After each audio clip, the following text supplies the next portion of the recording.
Hola, somos los vanguardistas del cambio.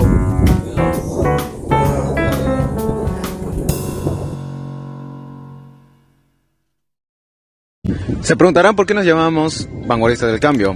En realidad escogimos este nombre debido a que vanguardista hace referencia a movimientos de carácter renovador, ya sean sociales, políticos o artísticos incluso.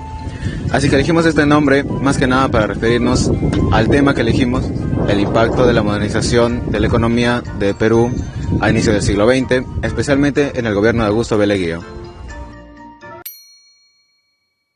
Porque reconocimos que el gobierno de Augusto B. Leguía estuvo rodeado de polémicas y controversias. Por ello nos pareció de suma importancia el análisis de sus obras durante sus etapas de gobierno. Por ejemplo, la implementación de reformas de modernización en el país, en infraestructura, economía y educación, incluyendo estas las construcciones de carreteras y puentes, las edificaciones de universidades y escuelas y la promoción de la inversión extranjera en el país. Por otro lado, el segundo gobierno de Augusto fue muy criticado por las cualidades que este tenía, siendo estas el autoritarismo, el despilfarro y la supresión de prensa, los derechos civiles y la corrupción, obviamente. Todo esto desembocó en una crisis política, económica y social que finalizó en el año 1930 con la derrocación de Leguía del puesto de presidente. Gracias a él fue posible la creación del Banco de Reserva y del Banco Hipotecario del Perú, además de los estancos de alcohol, naipes y fósforo. Incluso legalizó a las comunidades indígenas. También fomentó la creación de carreteras y de obras de irrigación. Creó la Guardia Civil del Perú, que tiene como tarea ejercer la seguridad ciudadana y la protección de las libertades y derechos. Finalmente, firmó tratados de límites con Colombia y Chile.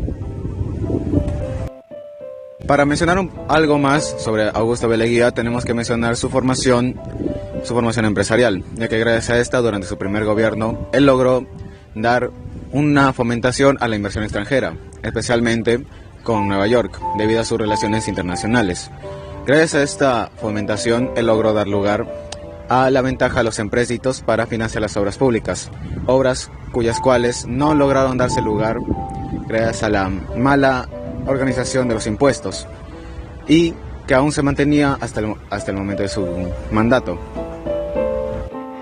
El Perú vivió cambios de época durante la década de 1920, producto de las transformaciones sociales que se daban en ese momento. Esto generó un punto de inflexión que desplazó a un grupo en la cima del poder, los civilistas, por un nuevo grupo emergente que tenía que ver con la aparición de transformaciones en el capitalismo transnacional. Este cambio se reflejó en el desarrollo colectivo de la República y tuvo ciertas características propias que implicaban una importante labor en la modernización del país. El presidente Leguía buscaba modernizar al país, abrirlo al comercio y renovar la producción. Y para ello apeló a las clases populares y a los grupos desfavorecidos en ese momento en su lucha con el grupo hegemónico como la élite civilista, quienes eran sus antiguos aliados. En esta época surgieron también, es importante mencionar, que surgieron también los partidos políticos de masa, como el APRA y el Partido Comunista del Perú. Y un rasgo fundamental de este proceso fue la exclusión y el desplazamiento de las antiguas élites, y que fueron reemplazadas por otras nuevas. En este punto quisiera hablar de cómo fue que el clash del 29 afectó tanto al gobierno de Leguía como al Perú. Para esto quisiera dar un precedente de cómo era el contexto estadounidense luego de la Primera Guerra Mundial. Estados Unidos comenzó a generar el clan de riquezas, haciendo que todo el mundo invirtiera en la bolsa. Esto hizo que Estados Unidos tuviera una gran cantidad de dinero y pudiera prestar tanto a los países latinoamericanos dinero. Esto lo aprovechó Leguía desde el 22 hasta el 29, prestándose grandes sumas de dinero de Estados Unidos y basando la economía peruana en Estados Unidos, llegando incluso a prestar 50 millones de este. Pero lo que no esperaba Leguía y el gobierno yanqui fue que en fue el crack del 29, que empezó con el Jueves Negro, que hizo que las personas en vez de invertir a la bolsa, quisieran vender sus acciones desesperadamente. Este fue un precedente para lo que luego sería la Gran Depresión.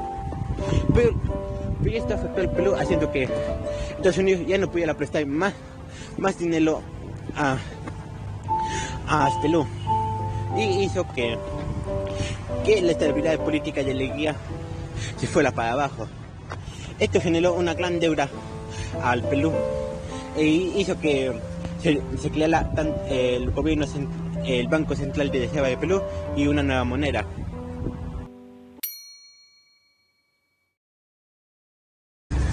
En ambos casos se buscó modernizar la infraestructura para facilitar las inversiones y la exportación de productos.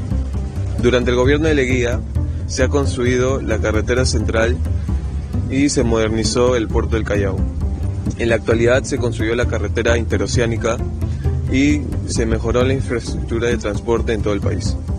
Otra similitud es que durante el gobierno de Leguía se buscó nacionalizar la industria, para así reducir la dependencia del Perú a la exportación de materias primas, y lo cual se ve reflejado en la actualidad, ya que el Perú hace un esfuerzo por renovar o diversificar la economía no estándar, por así decirlo, como el turismo o la innovación tecnológica, etc.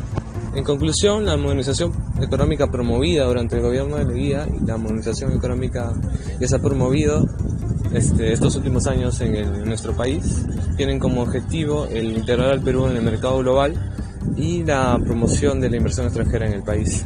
Ambos procesos tienen en común la modernización de la infraestructura y el desarrollo de la industria nacional para así no depender tanto de las exportaciones de las materias primas. Gracias por la atención. Después de haber llevado a cabo un análisis exhaustivo de las políticas económicas implementadas durante el gobierno de Leguía y de haber examinado detalladamente los datos recopilados, podemos concluir que, si bien es cierto que se produjeron importantes avances en algunos sectores económicos, la falta de una planificación adecuada y de un control efectivo de la inflación generó desequilibrios macroeconómicos que afectaron negativamente a la población en general y a las clases más desfavorecidas en particular. En este sentido, es importante destacar la necesidad de una política económica más equilibrada y sostenible en el tiempo que promueva un crecimiento económico inclusivo y beneficioso para todos los sectores de la sociedad.